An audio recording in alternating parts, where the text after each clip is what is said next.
Perhaps I could start by asking you, how worried are you for your safety? Can you outline for our viewers what you believe it is that the state or whoever else is attempting to do to you? Well, look, you need to know the background. Ever since I've been ousted from power, there have been 37 by-elections. My party has swept 30 of them. So there's a whole vested interest which is petrified that general elections this year would mean that I would be back in power. And these people are scared that if I'm back in power, then they have a lot to lose. And especially the two old political families which have ruled Pakistan for 30 years have massive corruption cases against them. So they're doing everything to get me out of the way. I've had one assassination attempt and very lucky to be alive because it was a death trap. And I mean, I won't go into details, but I'm just lucky to be alive. And then they have sabotaged all the evidence, there was a joint investigating committee that was doing a probe into this, and all the probe was disturbing. It was leading somewhere, and somehow they managed to completely sabotage it. Most of the evidence disappeared. So they're out to kill me. And just 2 days ago, again, I had a very narrow escape. They warned me out of the way. The other thing they have done is that, I've been in public eye for 50 years. I've never had one case against me of breaking the law. Just in the last few months, I have 97 cases against me, which range from murder to terrorism, to blasphemy, to sedition. So all this is, if they can't kill me, to put me in prison so that I should not compete in an election. And you deny all the allegations against you? They are complete nonsense, absolute rubbish. And whenever they go to court, these are all allegations, remember, whenever they go to court, all of them will be set aside.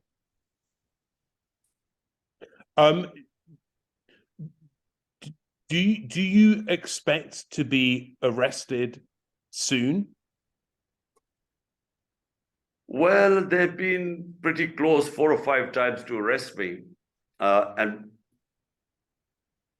all the time when the news came out that they were coming to arrest me, people came out and, in thousands, and sort of parked themselves outside my house. And the reason is very simple, because the people fear that if they arrest me, they'll kill me. The people know that the ones who try to kill me are sitting in government. And so because they don't trust the government, they come to sort of protect me.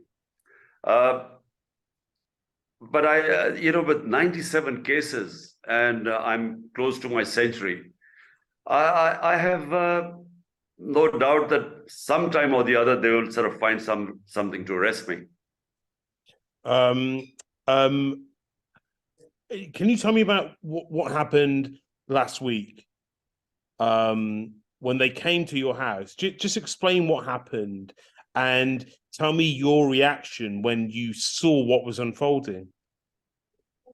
Well, in the morning, this police guy comes and gives a warrant at my house. My lawyers told me that that warrant was completely illegal. No procedure was followed. They went to the wrong address. There's a certain procedure that if you want to arrest someone, there's a procedure. It was completely illegal what they did. And what did they come to arrest me for? Now, this is the other interesting thing. This was on the 14th. On the 18th, I was supposed to appear in a court. They were supposed to arrest me to make me appear in the court. I was already appearing in the court. And worse, I had given them that evening, I had gave them an surety bond that I would be appearing in the court. And the law says, if you give them an surety bond, they shouldn't arrest you. And all I was doing was I was just going to present myself in the court, which I did anyway on Saturday. So they completely discarded my surety because that is not why they came. There were thousands of police that came to my house, including Rangers, which is the army. They attacked my house from 3 sides. And there were tear gas and water cannons and rubber bullets, and then some certain pellet guns they used. I mean, this was a war zone.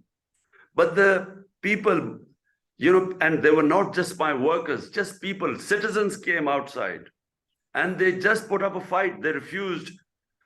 3 times I said, look, I'll go and give myself up because I didn't want any bloodshed.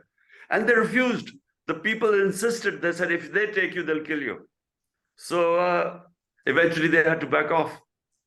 But you could give yourself up, couldn't you? And won't your opponents say that actually this is the best course of action, that this is the one that does the most to prevent civil unrest? Look, give myself up. Why? What is it that I've done wrong? The reason why they were coming to pick me up was to take me to the court, assuming that I wasn't going there. I already was appearing on the court, and I'd already given them an surety bond. The law says that if that surety bond is given, they couldn't pick me up. So it was all illegal. And so, I mean, you give yourself up if you commit a crime. Why do you give yourself up when you haven't done anything wrong? And that's why the people also, look, the people in this country know me for 50 years. They know me for 50 years. I've never, ever broken the law. And just in the last few months, there are 97 cases against me. And all of them, each one of them is just, it's a joke. I mean, people in this country know Imran Khan is not a terrorist. There are about 40 terrorist cases on me of terrorism. But these are serious allegations. Terrorism, inciting people to violence, and allegations that your supporters have on many occasions been involved in extremely violent clashes. Look, this is absolute nonsense.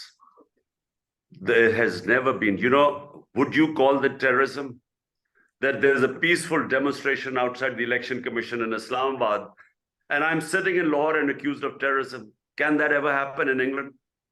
Have you ever heard of someone being called a terrorist because I go to court and there follows, everyone knows the timing of my court, there are people around them.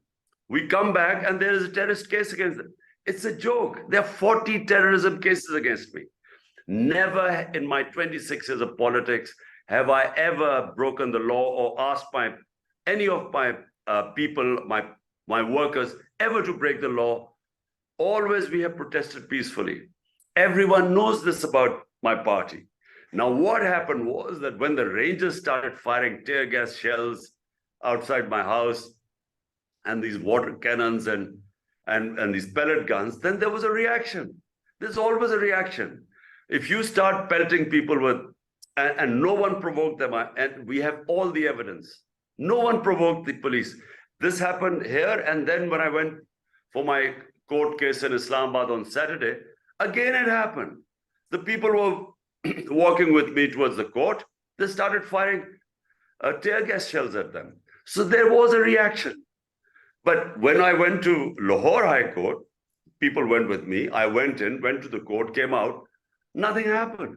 So therefore, when you provoke people, there's always going to be a reaction. Is it now not, though, for the court system, the judicial system, to decide whether you and your supporters are guilty of these charges? Well, the law of the land is already clear. When they came to arrest me, the law of the land would not allow them to arrest me. It wasn't arrest, it was abduction. They were illegally going to pick me up and put me in prison. And that's why the people reacted. And secondly, there have been cases of 3 of my party, senior members of my party, one of my senator, my chief of staff, they were picked up, they were taken in custody, and they were tortured. They faced custodial torture for 2 days, then they were presented in front of a court. So there is we have all the evidence. In the last 10 months, 11 months when I've been out of power, there has been a crackdown on the media. One of our best investigative journalists was hounded out of the country, killed in Kenya. 3 of our best investigative journalists have been hounded out of Pakistan. 2 of the media houses have been closed, and then one of the media houses owner, all they were doing was they were giving me exposure on their TV channels. He was put in prison, beaten up. So it's never happened in Pakistan before. What is happening right now, the level of fascism in Pakistan, even in martial laws, we never had this sort of a police state. We never had such a crackdown.